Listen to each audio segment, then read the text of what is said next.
Will Michigan Proposal 2 give violent felons the right to vote from prison?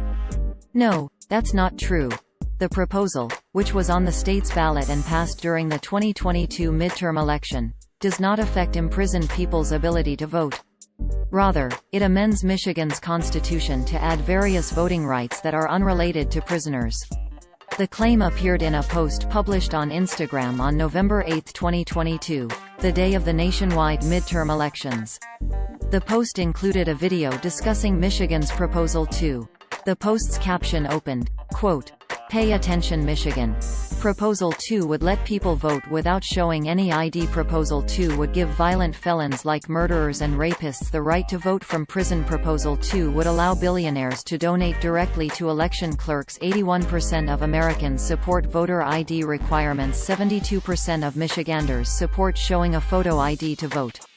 End quote. This is how the post looked on Instagram at the time of this fact check's writing. Source: Instagram screenshot taken on Wednesday, November 9, 1556. 51-2022 UTC. Lead stories will focus on the violent felons claim in this fact check. Michigan's Proposal 2 would not give violent felons the right to vote from prison. The full-text version of the proposal shown on the state's government website, see Proposal 2222, winking face, contains no mention of allowing imprisoned people convicted of felonies to vote. Individuals committed to a jail or penal institution are not allowed to vote under Article 2 of Michigan's Constitution, although those in prison awaiting a trial or sentence can vote. That nuance is not addressed in Proposal 2 because it is an unrelated issue. Promote the Vote. The coalition responsible for the inclusion of Proposal 2 on the Michigan ballot published a press release on September 29, 2022, stating that the proposal would not change the state's stance on prisoner voting. Like the Michigan election law, the release explained that Michigan does not allow otherwise eligible voters who are incarcerated and serving a sentence to vote.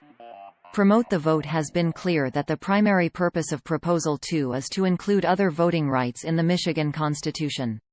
The proposal will amend Articles IV and 7 of the Constitution, not Article 2, which, as shown above, relates to elections.